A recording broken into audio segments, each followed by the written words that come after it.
এবার কি বলছেন আল্লাহর নবী? আল্লাহর নবী বললেন, ও আমার উম্মতেরা শুনে নাও, তোমাদের বাড়ির মধ্যে যদি কোনো ব্যক্তি, কোনো নারী বা কোনো পুরুষ এই কুল আউযু বিরাব্বিল ফালাক 7 বার যদি পড়ে, কুল আউযু বিরাব্বিন নাস যদি 7 বার পড়ে, এই দুটো সূরা যদি 7 বার করে পড়ে যদি কোনো ব্যক্তির গায়ে ফুঁক দেওয়া হয়, নারী পুরুষ ছেলে মেয়ে নাতি নাতনি দাদু স্বামী স্ত্রী যদি গায়ে ফুঁক দেওয়া হয়, ওই বাড়িতে জিন ভূত পরি জাদু বানটোনা কিছুই লাগবে না। জান আজ বাড়ি থেকে প্র্যাকটিক্যাল করবেন। আর আপনি এই সব না করে কি করেন? আপনি আমার কাছে এসেছেন তাবিজ নিতে, ঠিক না বেটি? আপনি আমার কাছে এসেছেন তাবিজ নিতে, বাচ্চার তাবিজ দেন হুজুর, তা আমি ওই দুটো সূরাই লিখে দেবো আর আউযু বিকালিমাতিন তাম্মা লিখে দেবো, দিয়ে বলবো দাও 5000 টাকা। শুনতে খারাপ লাগলো না?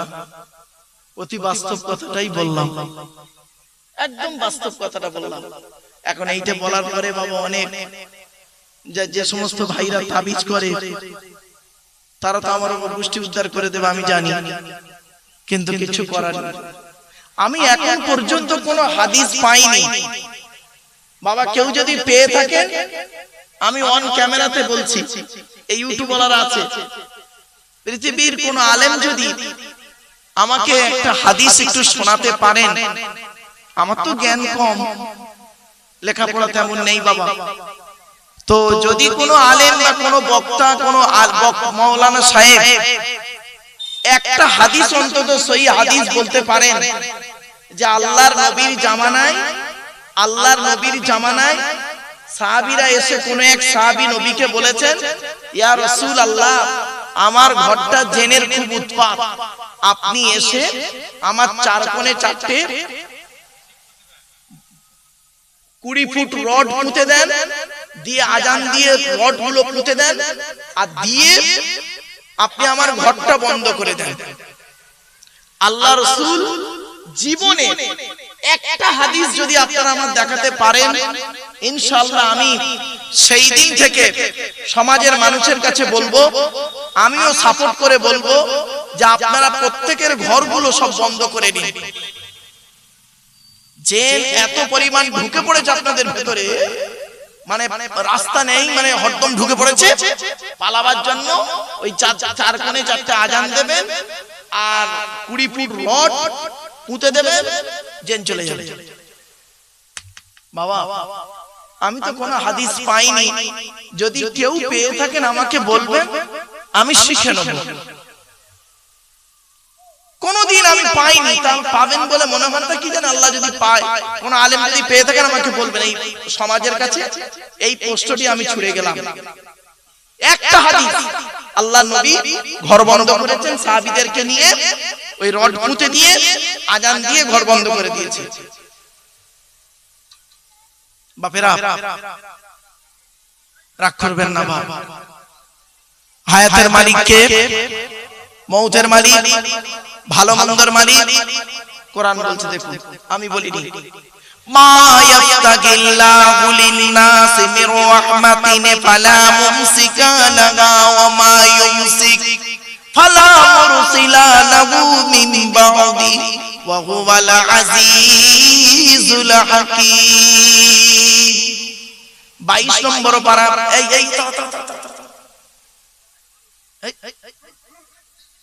ও ঢুকলো কি করে? ওই মানে জিন এসে গেছে, বলা যায় না বাবা, বাড়ি যেতে পারবো তো? আফসোস বাবা, আমি এই কথাগুলো বলছি তো। আর একটা কথা আপনাদের বলি, আমি এখনো পর্যন্ত খুঁজে পাইনি এই 4টে কোণে 4টে দাগ মেরে কি কলম দিয়ে টেনে টেনে বলে দিল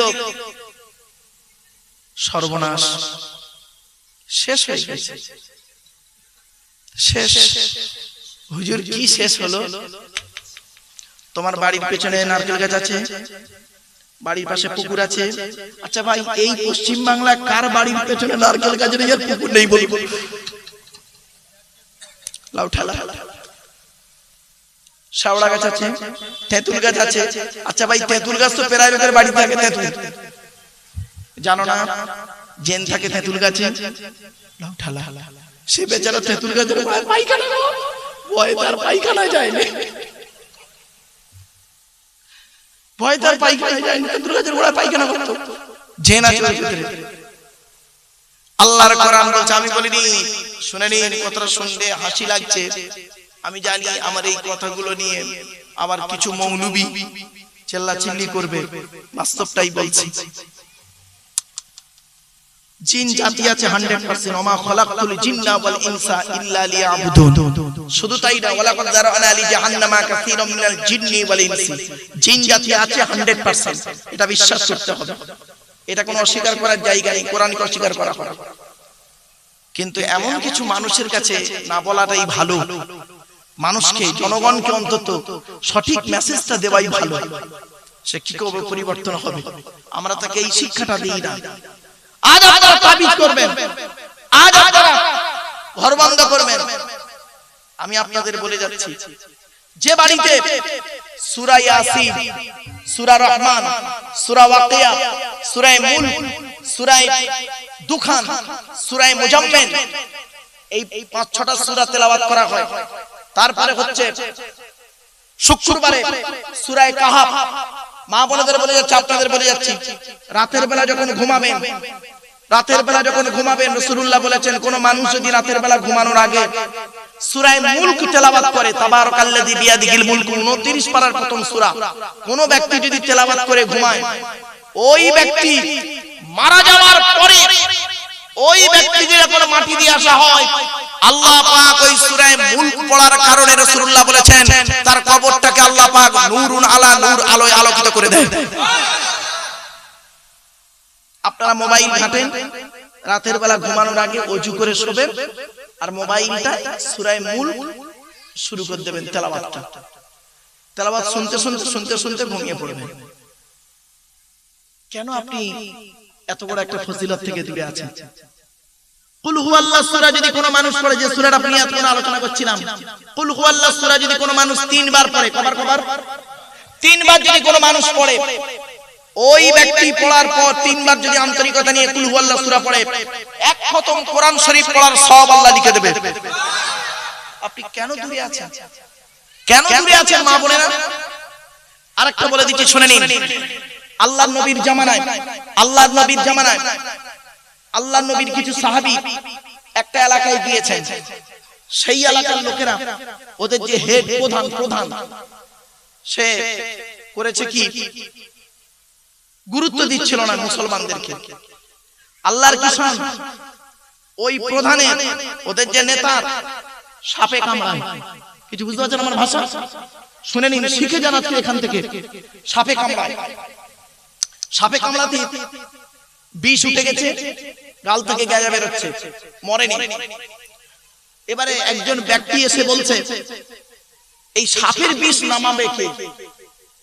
একজন ব্যক্তি এসে বলছেন, ভাই, ও মুসলমান ভাইরা, ও মুসলমান ভাইরা, তোমাদের মধ্যে এমন কেউ আছো সাপের বিষ নামাতে পারবে? সাপে কামড়েছে, সাপের বিষ নামাতে পারবে এমন কেউ আছে? তখন একজন সাহাবী বললেন, আমি আছি, আমি সাপের বিষ নামাবো ইনশাআল্লাহ। পারবেন? চলো চলো। গিয়েছেন সাহাবীটা, গিয়ে শুনে নিন, সাহাবীটা গিয়েছেন, ঈমান কাকে বলে? সাহাবীটা গিয়েছেন, গিয়ে লোকটাকে সাপের বিষ নামিয়ে দিয়েছে। নামিয়ে দিয়ে দেওয়ার পর লোকটা বেঁচে গেছে। যাওয়ার পরে লোকটাকে বলছে, 40টা উট দিতে হবে, বকরি দিতে হবে। বকরি কটা? 40টা বকরি। 40টা বকরি দেওয়া হলো। শুনে নিন, 40টা বকরি দিল।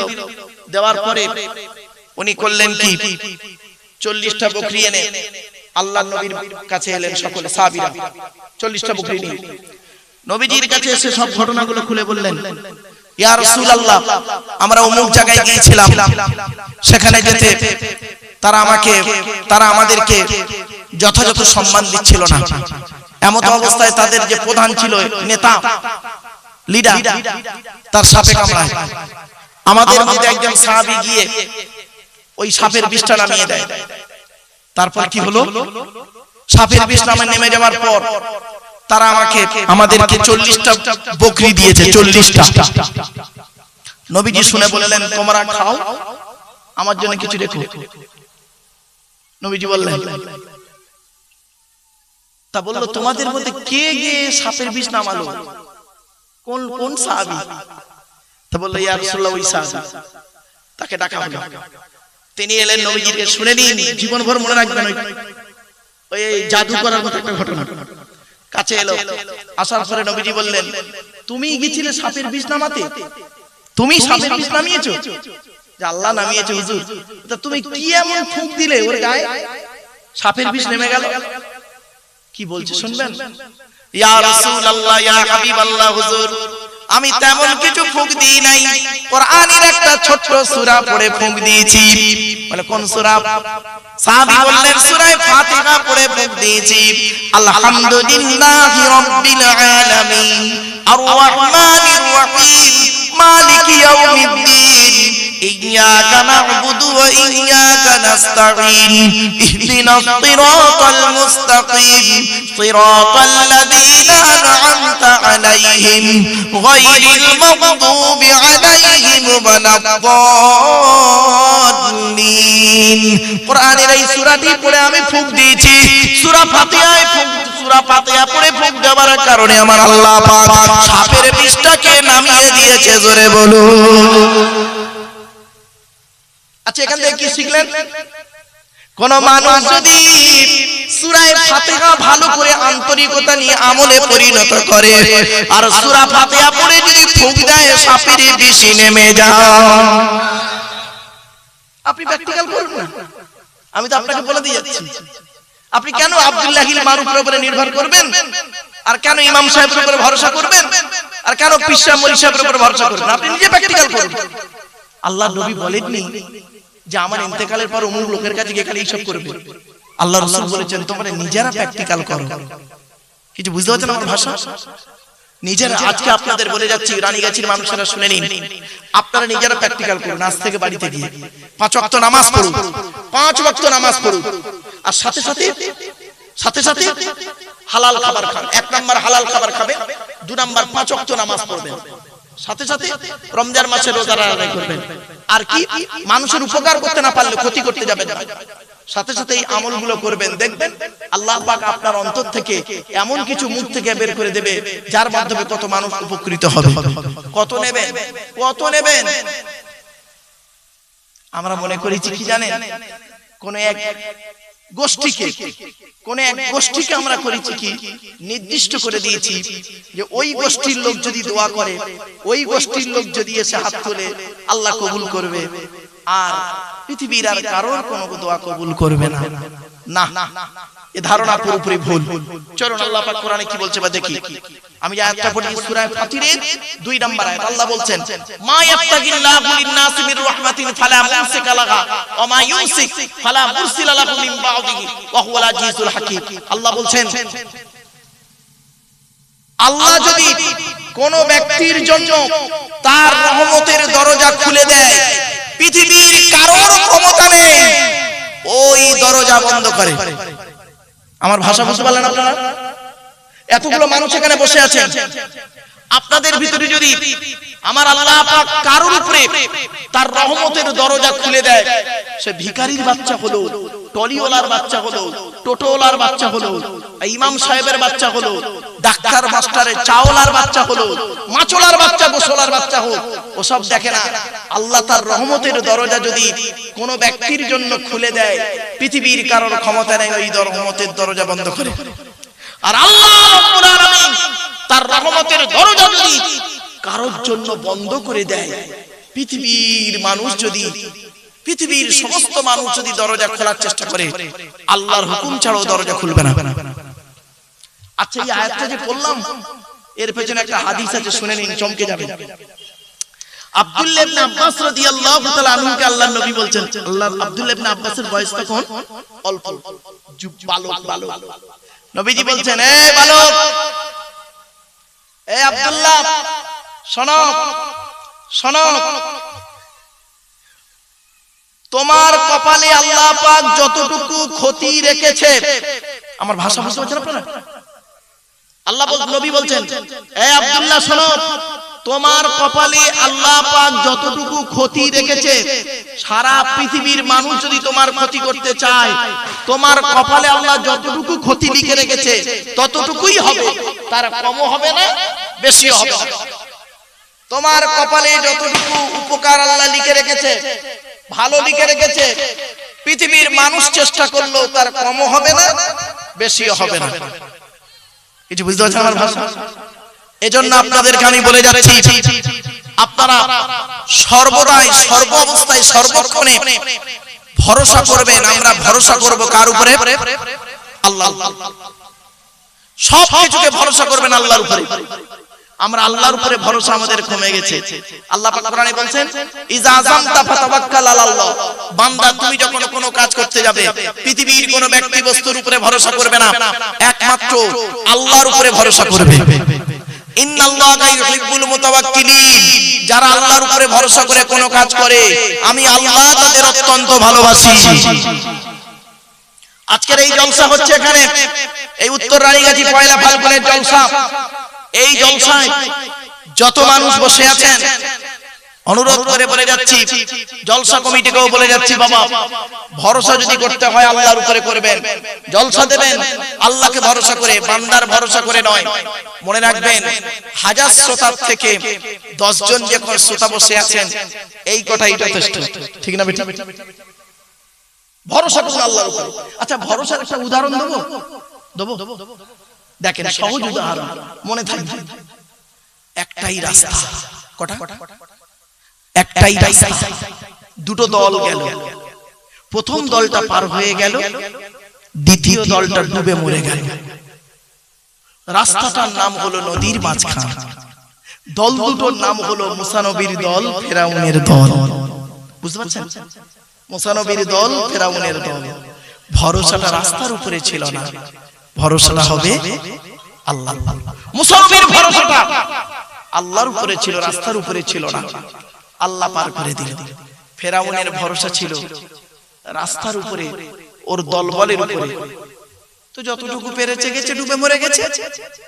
এজন্য বাপীদের বলে যাচ্ছি, প্রত্যেকটা কাজে ভরসা করবেন আল্লাহর উপরে।